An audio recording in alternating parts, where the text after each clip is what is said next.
আসসালামাইকুম।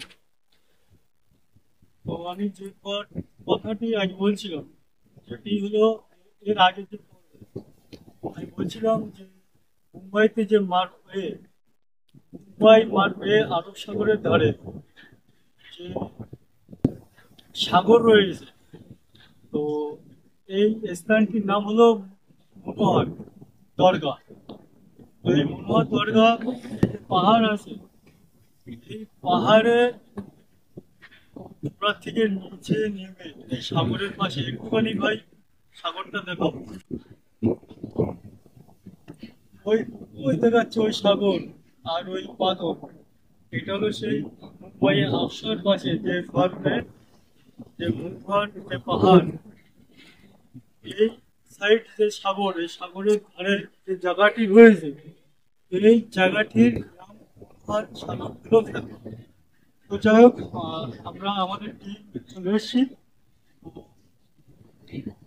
খুব কষ্টের মাঝে আমরা নিজেরাই আমাদের কষ্টকে আমরা সাথে নিয়ে আপনাদের মাঝে কিছু দিতে চাই। এবং মাঝে মাঝে দুঃখ কষ্টের মাঝে কিন্তু আনন্দ যে জিনিস, আপনার দর্শক আপনাদেরকে দেখানোর জন্য আমাদের টিম, আমাদের সুপেন ভাই বর্তমান এখন মানে আপনার ক্যামেরাম্যান, আর আমাদের একটু একটু সৌরভ ভাই এসছেন। এই থাকেন কোন রুটি কি আছে, এখন সব পানিতে হয়ে যাবে। আর সাগর, এই সাগর যে কতটা ভয়ানক, কোন উঠবে যেটা জোয়ার বলা হয়, এই জোয়ারের প্রচুর উত্থান হবে। এবং এখানে কিন্তু দাঁড়িয়ে থাকা যাবে না, তখন কিন্তু পুরো জোয়ার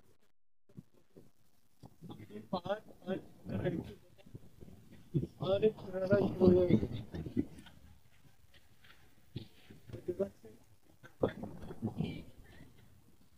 কথা বলি,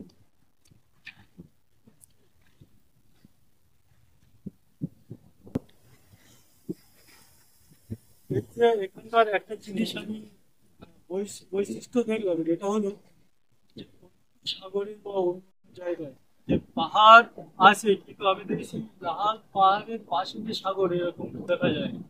আমরা অনেক ক্ষেত্রে আমাদের অনেক ট্রাভেলস যারা আছেন ইউটিউব, তারা আরো দেখিয়েছেন, তারা লাল পাহাড় দেখিয়েছে, বা বিহার বা ঝাড়খণ্ড অন্য অন্য জায়গায় লাল পাহাড় দেখিয়েছে।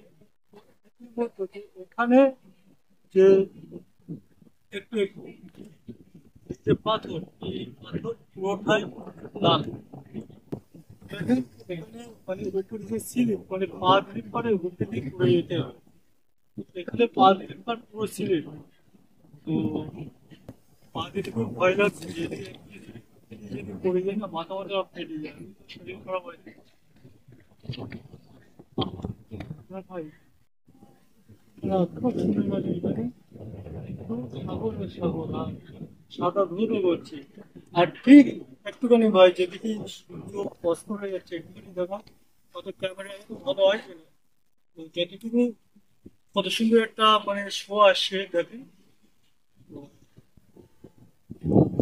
এই সাগরের পানি অত্যন্ত লবণাক্ত। একটু একটু আগে মুখে দিয়েছি আমি একটা শর্ট আমি বন্ধ করছি। অত্যন্ত জ্বালা করছে, আমি দ্বিতীয়বার মুখে দিই নাহলে একটু আপনাদেরকে আমি দেখাতাম। আসলে জায়গায় খুব কষ্টের মাঝে আছি, কষ্টের মাঝে থেকেও কিন্তু আপনাদেরকে আনন্দ দেওয়ার জন্য আমাদের একটা টিম আমরা এসেছি মুম্বাই আটশো পাশে যে ভারতে আর যে পাহাড় আছে, যে দরগা আছে, অনেকে অনেকে এখানে এসেছেন ট্রাভেলস করার জন্য, ভ্রমণ করার জন্য অনেকে এসেছেন। খুব সুন্দর, মানে এই যে রোদ উড়িয়ে যাচ্ছে পিছন দিকে, রোদ গোড়াতে গোড়াতে এবং রোদের একটা লাল যে কামধনু যেটা বলা হয়, বা যখন রামধনুটা আসবে, এত সুন্দর একটা মানে শো আসবে, যেন মনে হচ্ছে সেই পূর্বের মানে 10 শতকের বা 8 শতকের যে যে আমাদের গ্রাম্য যে একটা সৌন্দর্য, সেই সৌন্দর্যটা যেন এখানে কিছুটা করতে পারছি। যাই গ্রামে এরকম পাথর নুড়ি, এরকম বড় বড় কিছু বা সাগর নেই, নদী আছে সবকিছু। তো এখানে এত সুন্দর ঢেউ হচ্ছে, মানে এখানে আসলে যে এত সুন্দর মানে মনোরম হাওয়া, মানে আমার এবং আমার পুরো দিনটাকে মাতিয়ে তুলে দিচ্ছে, কতটা আনন্দ ভোগ করতে পারছি যে মানে এর ভাষা। যাই হোক, এই বন্ধু থাকলো আমার জন্য দোয়া করবেন। আশা করি সে নতুন ভালোভাবে কথা বলতে পারছি না, জানি না আমাদের সামনে কি হতে পারে। নিজের সন্তান এবং ভাই দাদা হিসেবে ক্ষমা করে দেবেন। আশা করি একটা নতুন করতে করতে আরো ভালো কথা বলতে পারবো, একটা কথা জড়িয়ে যাচ্ছে, কারণ আমার ক্যান্সার আছে এবং শরীর ভালো নেই। আমি ভয় পেয়েছি ট্রিটমেন্টের জন্য টাটা হসপিটালে। আর ট্রিটমেন্টের জন্য আমি আমার থেকে এখানে আসি এবং তার সাথে সাথে টেনশন না করি, সেই জন্য আমাকে জানাই আর পেয়েছি, যাতে আমি টেনশন না করি, আর যাতে আমার মন মেজাজ ভালো থাকে। তো শুধু তাই নয়, আমার যে টিম আছে, আমার রুবেল ভাই, আমার শাহরুখ ভাই, তাদেরকে আমার পক্ষ থেকে অসংখ্য অসংখ্য ধন্যবাদ। আর আমি এখানে কয়েক টাটা মেমোরিয়াল ক্যান্সার হসপিটালে এসেছি। আশা রাখি এই সম্পর্কে কেন হয়েছে সে সম্বন্ধে ইনশাল্লাহ আপনাদের কাছে আমি পেশ করবো। তো যাই হোক, এই ট্রিটমেন্টের মাঝে আপনাদের যে সঙ্গ দিচ্ছি, সকালে আমার জন্য আশীর্বাদ দোয়া করবেন যেন আমি তাড়াতাড়ি সুস্থ হতে পারি। খোদা হাফেজ।